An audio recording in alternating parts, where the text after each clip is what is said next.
God, I need a babysitter right about now. I need you to go play with your toys. Let me see. Maybe I could turn the TV on. Mute your phone.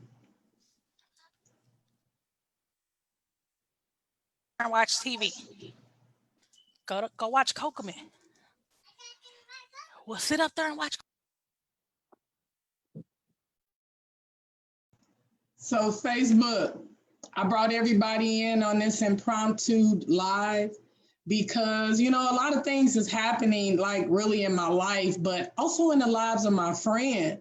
So my best friend is on here and my new friend, but my best friend is Norquise Cooper. And my bestie, in the title you'll see, from St. Louis to Texas. She moving, y'all. She finna leave. She from the Westside, you know. So over the last, I want to say maybe 6 months, maybe 9, she'll tell us in a second, like she done had to uproot, leave her house on the west side of St. Louis because of a lot of reasons. So she leaving. But that's not really the reason why we here, but she might touch that because it's up to local politicians to be a part of real change in education and on all levels to save our communities and our schools. So in the conversation, one thing we talked about was special education. And it was so profound to her because with her going to Texas, she found out some information about her children. And I'm just gonna pause for the calls. And like Shantae, I want you to interject because she can talk and I can too. But I want to really unpack this really quick because I want her to tell everybody what happened when she began this transition and diagnoses and what St. Louis, Missouri needs to know to catch up to what's going on in Texas. Norquise, I'm gonna unmute you and tell me what the hell you told me over the phone. So I will start by saying that my middle son, my 14-year-old, who is a freshman in high school, just finished completing testing for dyslexia, and he does have dyslexia. However, the state of Missouri does not test for dyslexia. They just don't offer the testing at schools, private, public, wherever. Private testing runs about $1,400. That's on the low end of things. I will also say that my 10-year-old son just finished completing testing at Fort Zumwalt, where he cannot be tested for dyslexia because Missouri does not test for it. Because we're in the middle of transitioning, Nicodemus has only been at that school in Texas for literally a little over 30 days. I walked in the door and one of the questions they asked was, is he diagnosed with dyslexia? Does he have a family member with dyslexia? And that prompted me right away to say, hey, this is something I've been trying to get him tested for. What can you guys do? They started the process and completed the process and already have results. So, for Micah, how long did it take you to get those results? I'll have the actual results on Thursday, the meeting, but the special education individual has already reached out to me and said he definitely has dyslexia. So you got your son to Texas, and in a matter of how much time did it take them to identify this, work with you, and say this is what it is? So today is December the 11th. He enrolled in the district on November 2nd. Mm-hmm. So we're talking roughly 40 days, and we're not even talking business days. So if we start talking business days in light of Thanksgiving and all those other things, we're talking about probably in a matter of 20 days they did it. And Missouri, I just want to back up before you move forward. Like, you are a native of Missouri and you've been like on the west side of St. Louis, I don't know how many years. And you, in your last life, like we know you've been in all the schools. How hard has it been on your son navigating through this process? And can you just speak to what has happened to you and your family trying to navigate through this for him? So if I had to just focus on Nicodemus, I would say that number one, preschool through kindergarten, great student, excelling. First grade started to get a little bumpy. Second grade was a little bumpy. Third grade, we switched schools. We switched schools at kindergarten because they said, hey, St. Louis Public, he's excelling. Like, he already knows all this stuff in kindergarten. This is what the teacher shared with me. You probably really want to move him somewhere else. So we did a charter school. He was at that charter school for 2 years until that charter school had to close for whatever reasons. At that point, we went to a different charter school at that point. Um, at that charter school, he started to catch up. And then right around that second year in that charter school, his oldest brother was killed. At that point, I thought that I was only seeing grief and not realizing that there was a learning disability on top of the grief. They diagnosed him with ADD at that time, but not with anything, no learning disabilities at that time. So fast forward, we went to another private school that they excel kids and do well with kids. But however, because Nicodemus was not passing, he was asked. We removed him from that environment basically. At that point, we went to a different private school where he did good for 2 years, but he was still struggling. We talking, and when I say struggling, like I was pulling teeth to get C's out of him. And I know he's bright. Like, I know he's a bright child. He's saying, Mom, I'm studying. At this point, we put tutoring in place freshman year.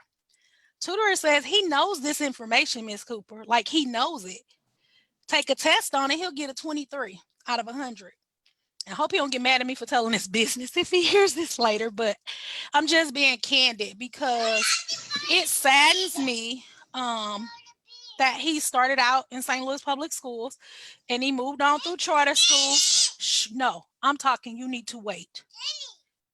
And so from there, like, the school system failed him because it should not have taken for him to have to go to Texas to find out that he had a disability. And for us to not, I mean, like, the data supports that 1 in 5 students have dyslexia. 1 in 5.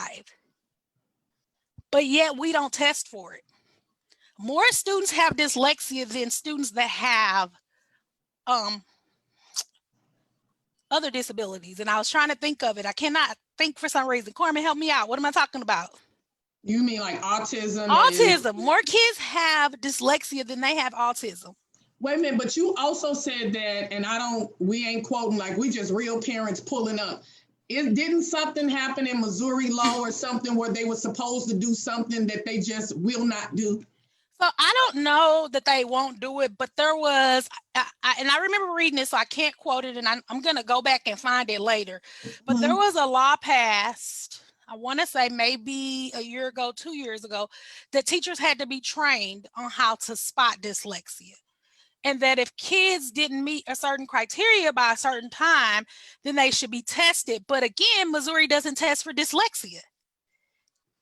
They will not test in the schools, but a teacher's supposed to refer them to get testing, but they still won't test for dyslexia. So there's still a disconnect. I know this dope female rap artist up and coming. I won't say her name, but she's a part of the Powerful Parent Movement and Bridge to Hope St. Louis. And she spoke about dyslexia and how she had to fight to get an education for herself and how hard it was. But I know there's truth to that for that reason. So I'm going to speed up, and Shantae, I'm going to pivot because you're an education major and you soon to be a teacher. But so fast forward, he is in Texas in 40 days, roughly. They have identified, diagnosed, and they're prepared to support him. And they recognize that he's gifted, right? Smart as hell, right? Like, they didn't say it, but I mean, I know the kid, and so I know he's smart. I know this. And again, his older sister has dyslexia. My youngest son, I just did private testing for him. And because he's been having tutoring, utilizing the Wilson's program for the last 2 years, which the Wilson's program focuses on kids with dyslexia, even though he doesn't have a diagnosis with dyslexia.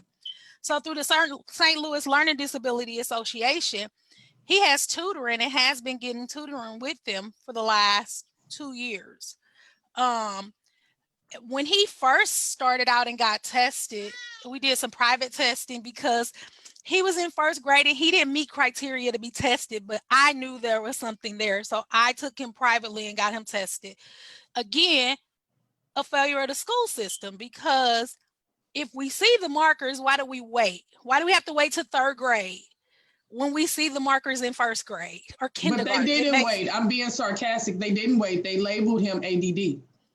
well, they They did no, no, gave no, you no. something. They didn't. They didn't give him that diagnosis. I took him and had private testing done, and when we got the private testing done, he got a label of ADD, as well as a label of he just barely met the criteria for a learning disability in Missouri, because again, he's in first grade, so he doesn't have to know a whole lot at this point, but the markers are there. So the point that I'm making is we see the markers, but we want to wait until the scores say, oh, there's something wrong. Well, by that time, it's too late. The kid's already 2 years behind or more. So fast forward, he got tutoring for 2 years. His first test in reading comprehension was a 65 in 2017. Tested 2020, his reading comprehension score is now a 95. Wow. But that's with that one-on-one tutoring twice a week doing the Wilson's program. Spelling, 85, I think is what it was.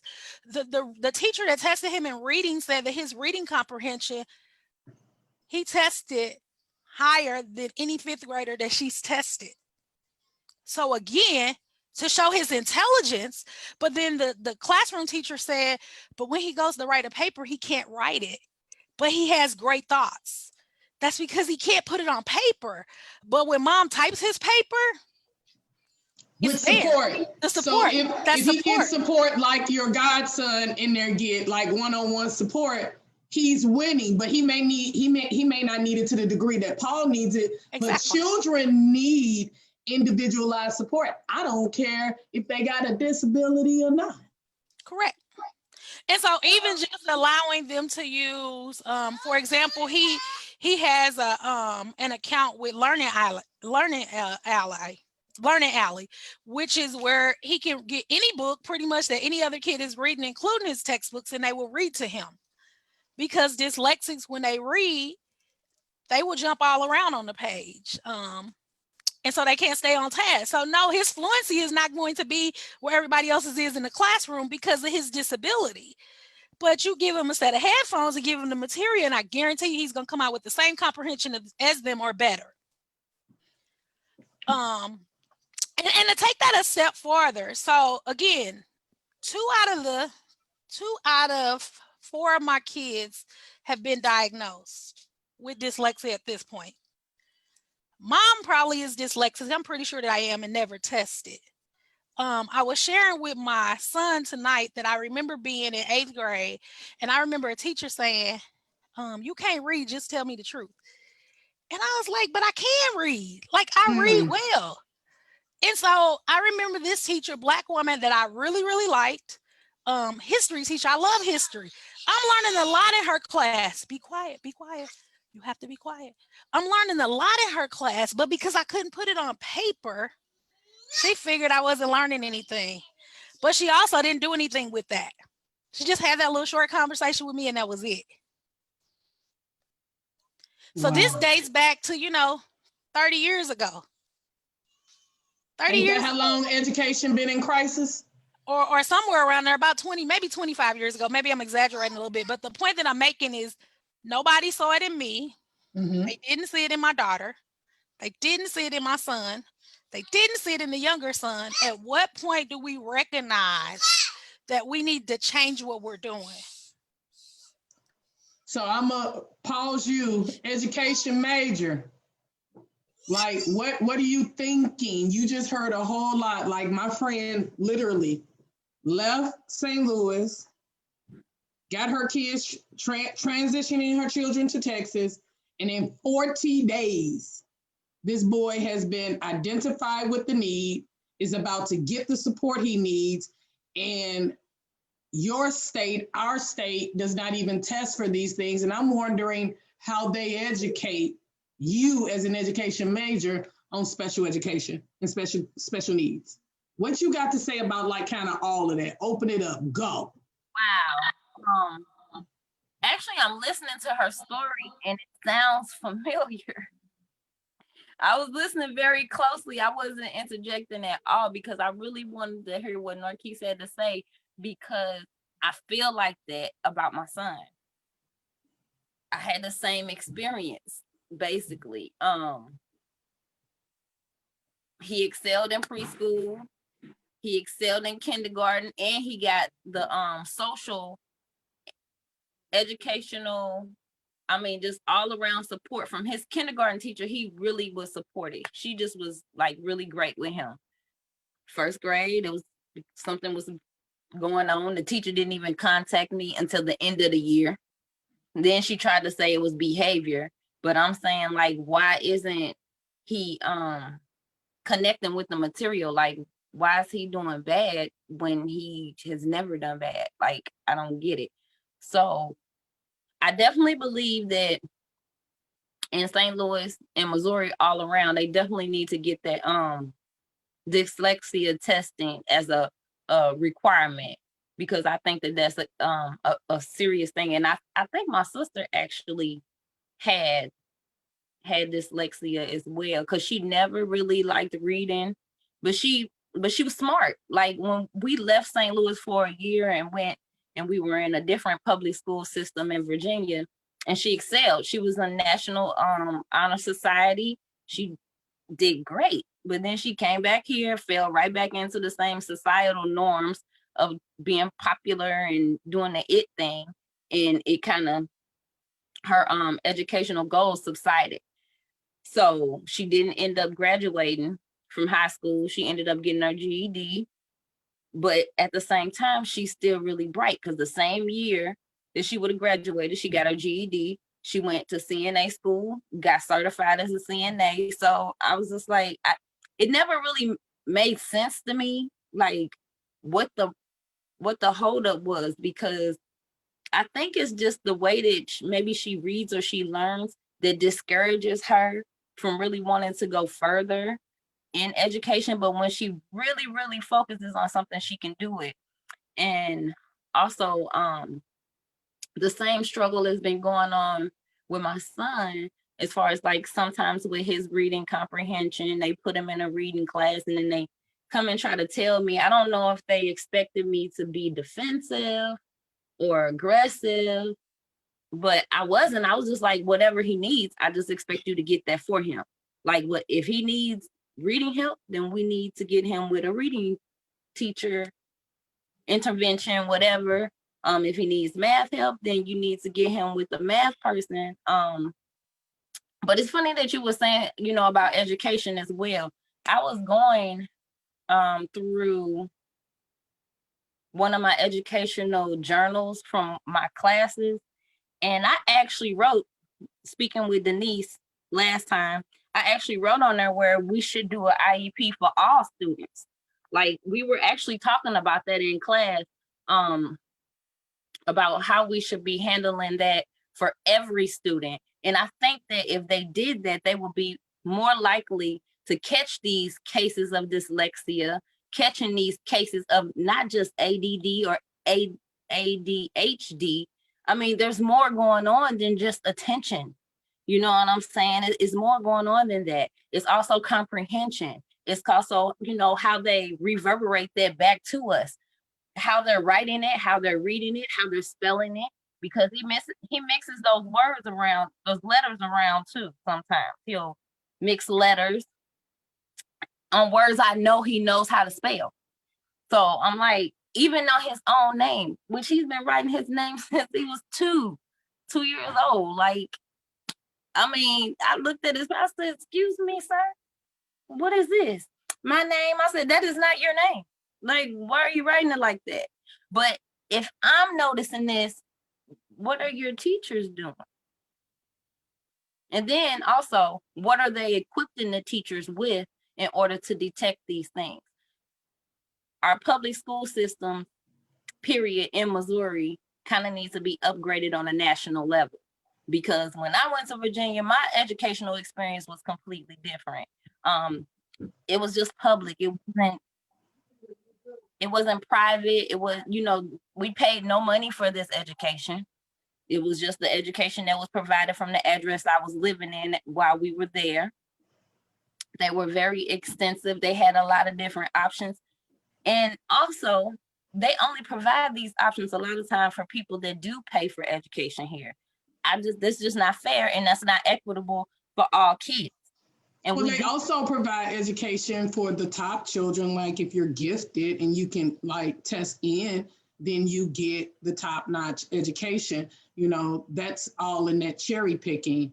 But can you guys, so I hear you speaking from the Virginia standpoint. Now my best friend then left me and she's in Texas. So she's speaking from that standpoint. And it is just baffling to me that these states are just polar opposites in how they support our children. So if you're saying, Shantae and Norquise, y'all both jump in, that there needs to be a shift in Missouri, we know that shift starts in politics.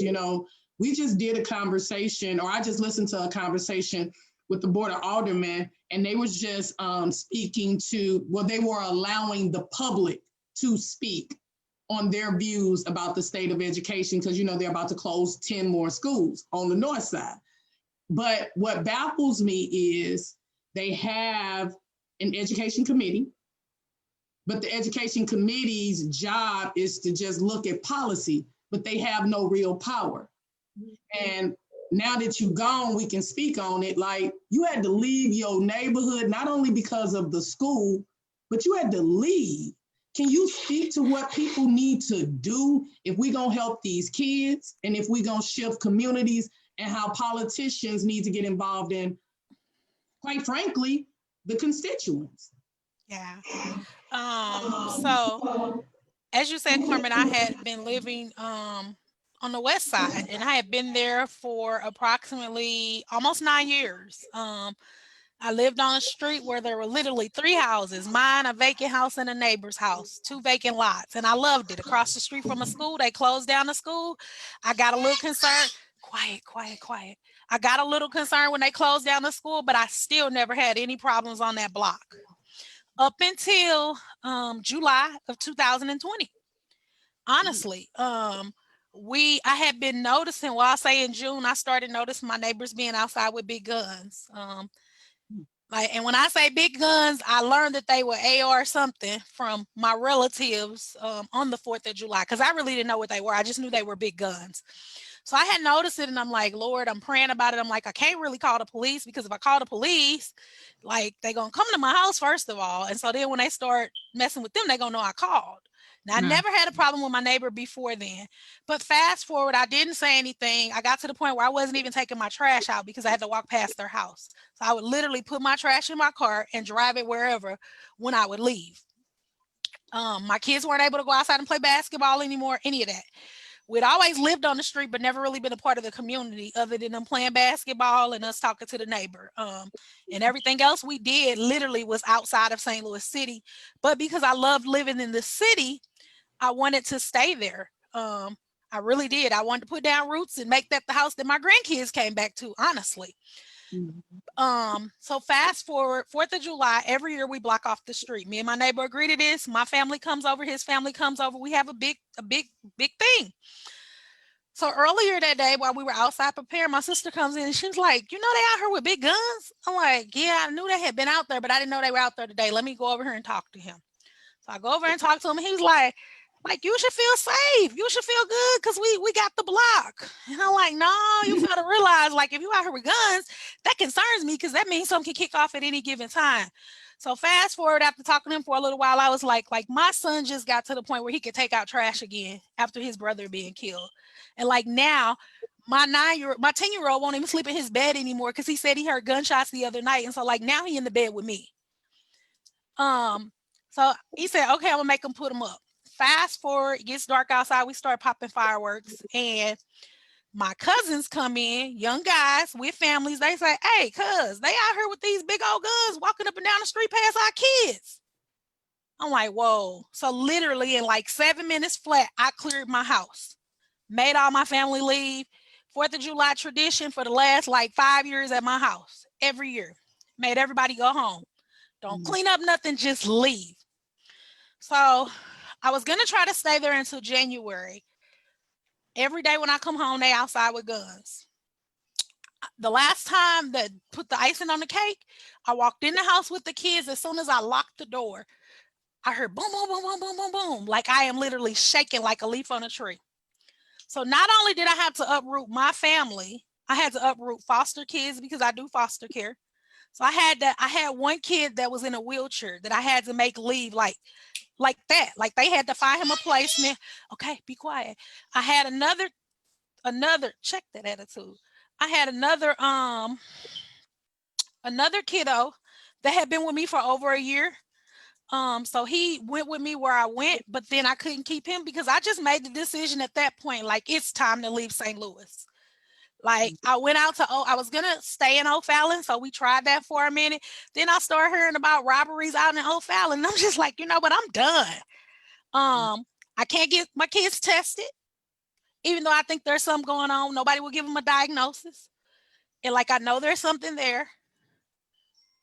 So I just left, literally left, gave a notice at work, and I'm like, that's it, we're out of here. Um, and so literally, like I'm one resident, only one. But I mean, I have boys that play basketball. My son was ready to go to Vashon and play ball, literally, because he hang out at Vashon with his cousin, and the coaches know him over there. But I wouldn't send him to Vashon. I didn't think anything was going to happen to him, but I just cannot put them in an environment where they potentially can be in danger. I can't. We went to the volleyball game, not basketball. Went to the volleyball game. The very first volleyball game I went to in Texas at his high school, like literally no security guards, none of that, none of it. I saw one security guard and he wasn't even standing at the door. He was like over off somewhere, literally watching the game, like just there in case some kick off. He don't go through no metal detectors going into school, none of that. And I know things happen in Texas and happen everywhere. I recognize that. But I do know that if the politics don't do something, they're going to lose residents in the city. And maybe that's the goal. Maybe the goal is to get all of us out of the city. You know, I really think that's what it is, me personally. Maybe not. Maybe not the ones that look like me that sit in the seats, but they don't realize they're playing right into the hands of everybody else. But maybe that's the goal. I don't really know. But what I do know is that if we don't do something, it scares me for this city. It really does. And my parents are still here. My family's still here. So my goal is eventually to come back and do some more things in St. Louis, but it won't be for a while. Shantae, before you speak, Norquise, you know me. You know me very, very, very well. Shantae, remember everything you just heard because I want you to speak to that and what politicians need to do as well. But cool. You have been here, you know the politics, you know all the players for the most part. Do you think it is time for a real paradigm shift? Like folks and organizations and people will say that they are making strides and they are doing the work and they are hearing from parents and this and that. But for me, just being real, I don't feel like people are really even doing much. I feel like people work in tandem with each other and then say they doing something to help us. Yeah. I'm just going to say I don't see the change. I don't. I work for a school district. When I was here in St. Louis, I worked for a school district. Like I just don't see it. Even the school district that I was working for, we say that we made change. You know, they say that they made change, but I just don't see it. I don't see the change in St. Louis City. I don't.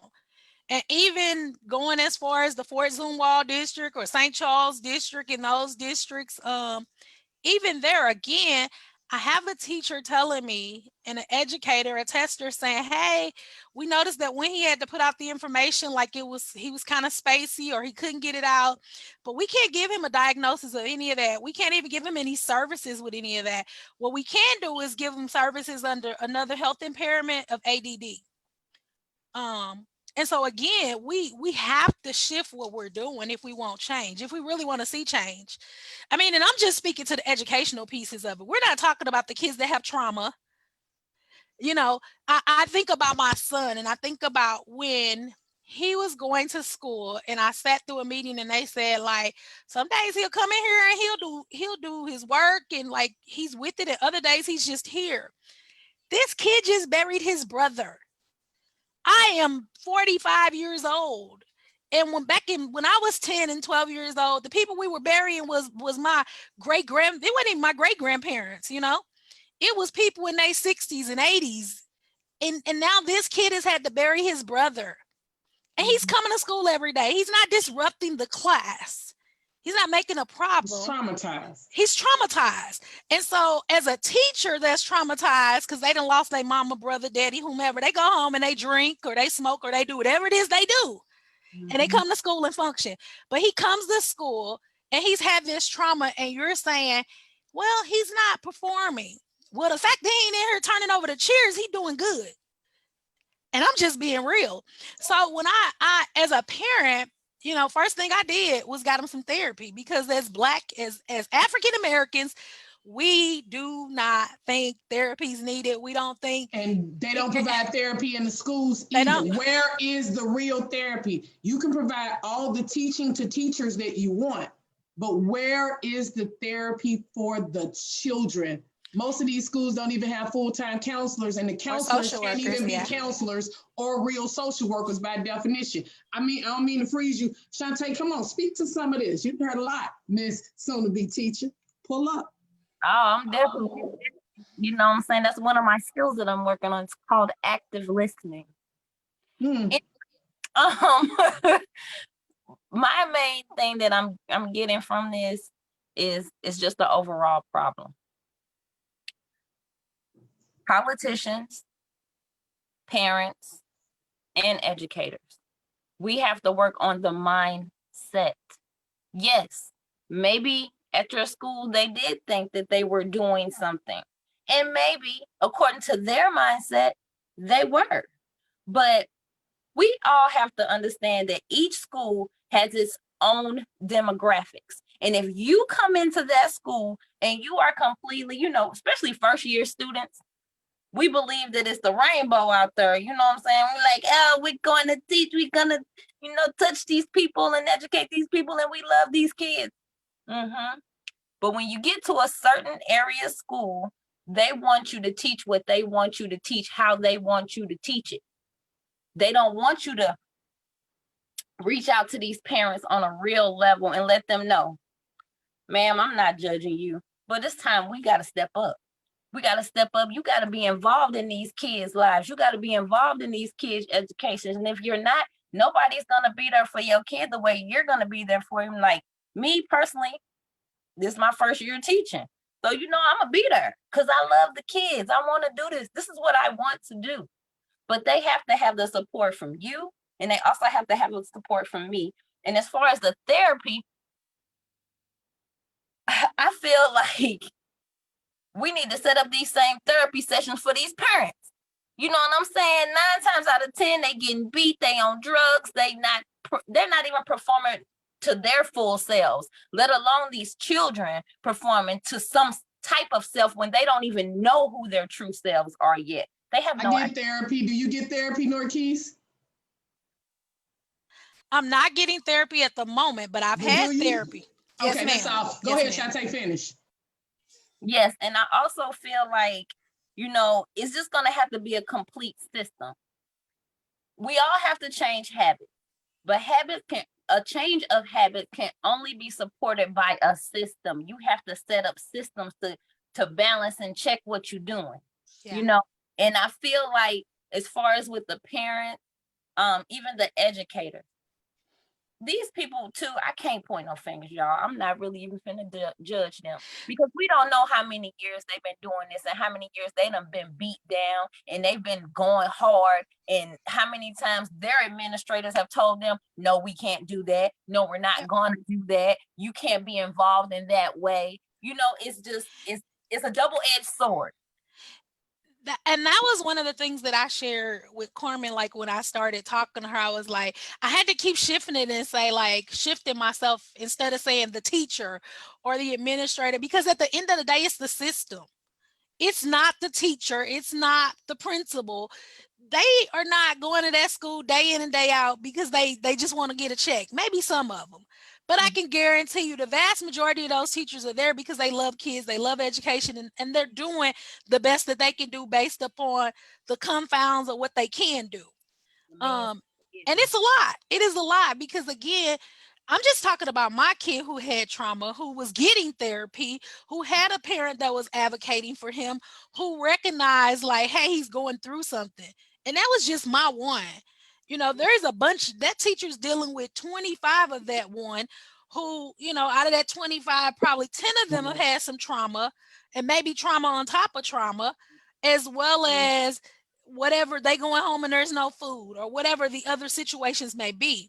And so when you put all those things into play and then you send them to school and the teacher's supposed to educate them, the teacher can't educate them because they gotta feed them first or talk through last night's issues a little bit. Like, I know, you know, I know this happened, but we need to do this right now. um I could go on and on. But That's why it still seems like though, Coop, it seems like still that there needs to be a system overhaul. We talking about from the education level. This conversation was specifically driven towards special education, but until the system is overhauled and politicians play a role in that system, our children will never get that great education. And then I didn't realize how intelligent you were too, Shantae. Like Shantae dropping mad knowledge, like the sister Maurice Blackman, like about Sumner and the history and our legacies and our future. Like we are gentrifying our communities. We are destroying our history. What are we going to do? How do we save this if we do not overhaul these same systems that have been in power so long that I dare say have created what we have? This stuff didn't just happen on its own. No. And some of these people have been around for generations. They get mad just because you calling them out. Ain't even did nothing. You just telling the truth. And now people want to reach out and it's very frustrating. Is it? And it's extremely frustrating. I've worked in the educational field in transportation for the last, I would say 14 years that I've been working at a district as opposed to just being a contractor. And I know for a fact, like the teachers, the administrators care. Like I've worked with some Rhonda Key, who's at Jennings now, Dorleen Bosley. I've worked with some phenomenal people and I can go on naming people, but again, they can only do so much because like you said, Shantae, it's like, you know, they may go to the administrator, they may even be the administrator with all of those great ideas, but because of the system, you know, they kept bringing me back to that today when they gave me my results for my son, my 10-year-old, like, according to these standards, this is all that we can do based upon the Missouri standard. And so we need to look at the Missouri standard. And it's raise not the working standard anymore. It's not working. And when something's not working, you change it. Yeah. I mean, if you keep doing something that's not working, you throw it out and you start over. At home, we're not going to keep on doing the same thing, getting the same results. So why are we doing the same thing with the kids and getting the same results? And nobody has thought like, hey, we need to get a committee or a group of folks together. Let's look at this. Let's look at what other states are doing. Let's look at what charter schools are doing. Let's look at what private schools are doing. And let's put this together and try to get us something that works. Let's look at what Texas is doing. Let's look at what Texas or Virginia. Let's look at what they're doing. Let's look at what Texas is doing. Yes. Let's get some committees that's doing what they actually supposed to be doing. Yeah. And here's the crazy part. In Texas, you know what I learned a couple weeks ago? In high school, you don't get no second chance.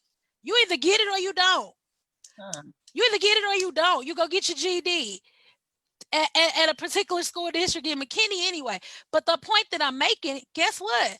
Those kids are in there trying to get it. They're testing kids. They're figuring out what kids need so that the kids don't have to do it again. Let's get you what you need so you can get it done right the first time. You know, Miss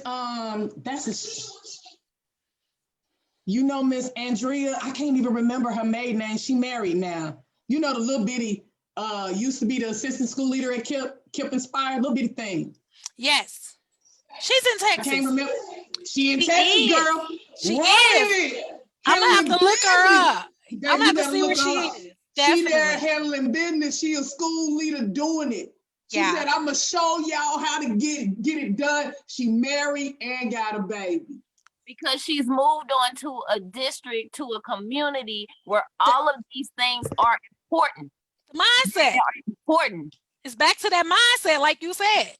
It's the mindset. All right, now, cool. I thank you for like really coming in and talking about what happened. And I'm grateful that my God kids got down there and immediately got what they need. That lets me know that everything we've been talking about for these last few months is falling in line. But we kingdom, you know, we not from here. We're peculiar. We do it different. And God is doing a new thing. So I'm excited about that. I'm more excited that the process is happening and that I can be in community with this stranger Shantae that don't know me from Adam. And like God is showing up and showing supernatural things. And I think one thing he's showing us is that I use the foolish things of the world to confound the wise. If I could use an ass, what makes you think I can't pull up and use Carmen or Norquise or Shantae? People go, hey, they better get with the shake up. So with that being said, Shantae, I'm gonna let you close us out with however you want to, but this was the dopest conversation. I hope people start to understand that I'm not gonna get off y'all neck until y'all fix the things y'all supposed to fix. What you got, Shantae? Close us out. Well, I it's time to be there for every aspect. It's time for us to be there for the kiddos. It's time for us to be there for the educators and administrators. And it's time for us to be there for the parents. Number one. Yeah. All the way around. We can't heal one without healing the other. Well, here's the thing. Even if we get the kids some therapy, we send them right back into that same environment. And so if you send me back into that same environment, what do you think you're going to get? The same thing you got last time. Yeah. Yep. All right, Facebook. This live is out. Catch you in Texas, friend. All right.